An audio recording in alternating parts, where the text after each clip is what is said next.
Hi friends, welcome back to another episode of Generation Tech. My name is Alan. The path to becoming a Jedi Master was a difficult one that took equal amounts of skill, determination, discipline, and perhaps even a bit of luck. Today we'll be looking at that full progression and path from Jedi Youngling all the way to Jedi Master.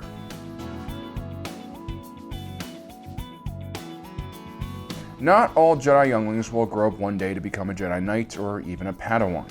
They start out all the same, snatched from their parents because of their Force sensitivity, and brought to the Jedi Temple, where they were assembled into small groups of 20 known as clans, and received early mentoring from a high-ranking master, usually a Jedi Master like Yoda.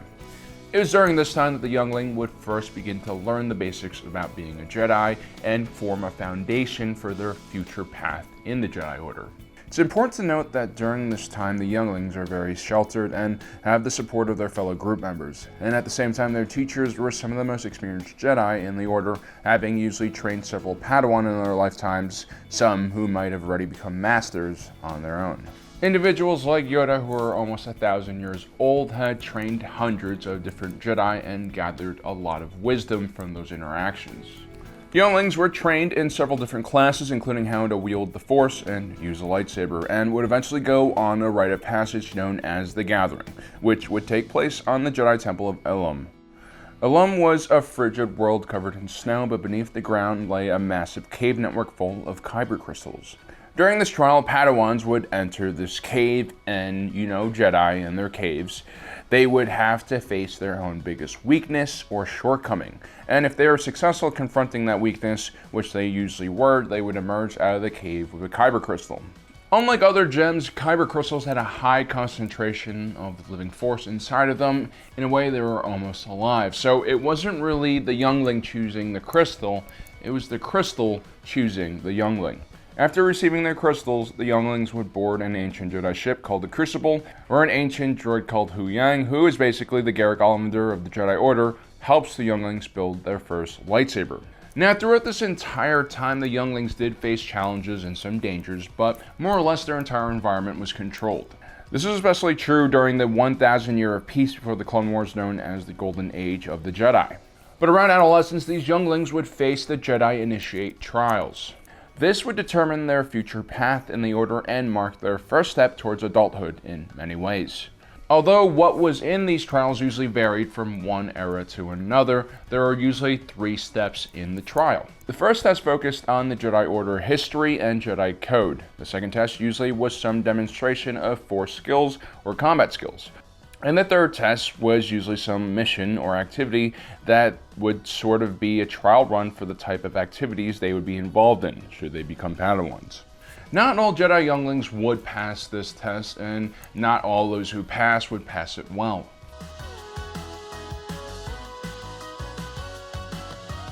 And even if they did, only the most skilled and powerful Jedi would become Padawans. And the number chosen to become Padawans were usually determined by how large the Jedi Academy was at the time.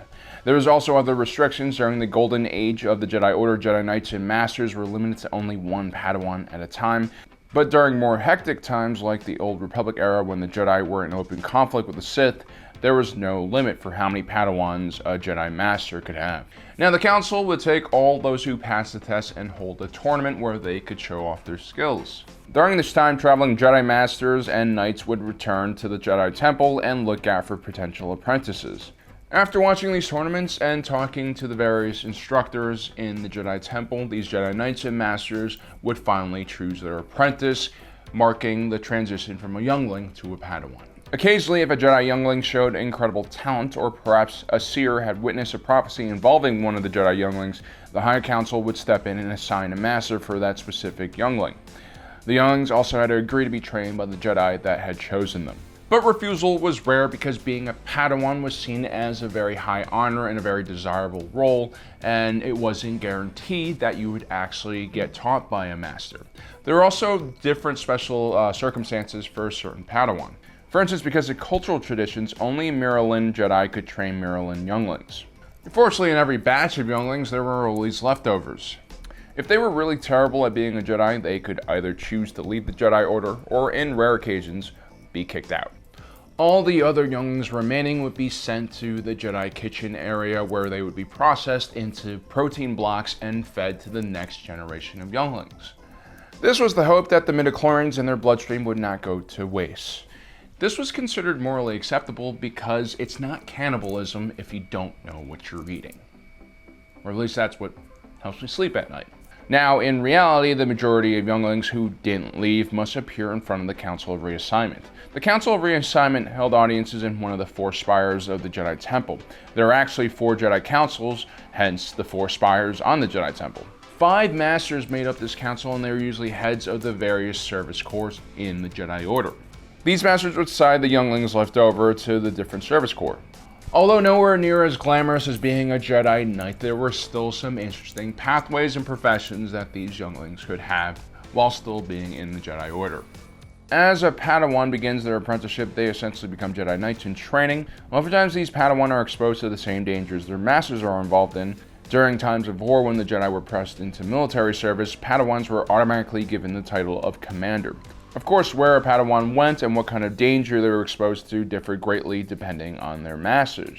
Some masters were extremely protective, while others were a bit more hands-off. The first year of being a Padawan was oftentimes a very difficult transition for a young Jedi. It would be the first time they were separated from their clans and find themselves outside the walls of the Jedi Temple without protection from the structure of the Order. On top of that, they were also mostly adolescents, which could be an incredibly difficult and confusing time for an individual, especially if they're a human being. When the Padawans weren't on missions with their masters, they would return to the Jedi Temple where they would have various tasks or take lessons. Generally, Padawans would stay with the master for about a decade. And when the master realized that there was nothing else they could teach their Padawan, they took the Jedi Trials. Like the Initiate Trials, the Jedi Trials usually varied from one era to another, and they usually tested various traits within the individual. During the Golden Age of the Jedi, this trial was more straightforward and held within the confines of the temple, but after the fall of the Jedi during Order 66, this trial became a lot less formal and almost a spiritual experience. Luke experienced part of his trial in the Force Cave on Dagobah, where he encountered his own fear.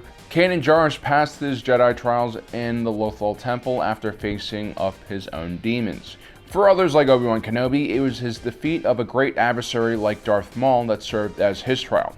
Or for Ahsoka Tano, it was surviving being falsely accused by the Jedi Order for bombing the temple, which served as her trial. Once a Padawan passed his trial, the Jedi Council would make them a knight and remove their Padawan braid.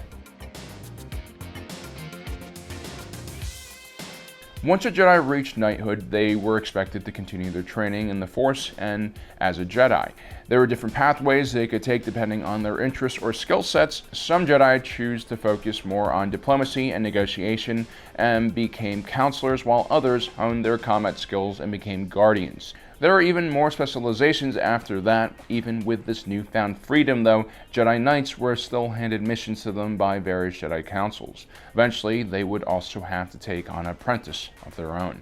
Now, once a Padawan that a Jedi Knight has trained has reached the Jedi Knighthood themselves, that Jedi who trained them will be considered by the Council for the status of Jedi Master. But of course, some Jedi Knights never were approved to become a Master for one reason or another. In rare occasions, sometimes the Padawan that they trained would reach Masterhood before they would.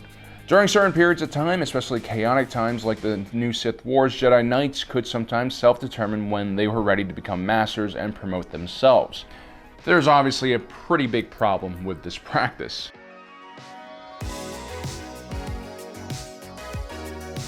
Only a tiny portion of Jedi Younglings will reach the stage of Jedi Master. These were individuals who possess great amounts of skill and wisdom, and the most talented of these Masters would eventually join one of the ruling councils of the Jedi Order and dictate all future actions of the organization. The most important council to sit on would be the High Council. The Jedi Masters here were considered the top Jedi in the Order and were selected by their peers. Although during the Clone Wars, Chancellor Palpatine challenged the Jedi Order's authority by appointing Anakin to the High Council. He was just a Jedi Knight at the time, which was unheard of. Ultimately, the highest member of the Jedi Order would be chosen by the highest members of the Jedi Council, and that would be the position of the Grand Master, essentially the leader of the entire organization. So there you have it. That's kind of the entire structure of the Jedi Order. Now, in the movies, we see a lot of Jedi Knights and a lot of Jedi Masters, but in reality, they were only a small elite portion of the entire Order. You had plenty of people working in the library, working to train people. There are also individuals who work to guard the temple that you don't really hear about. Well, guys, I hope you enjoyed today's episode. Don't forget to subscribe, hit that notification button, and as usual, if you're watching this, you are Generation Tech.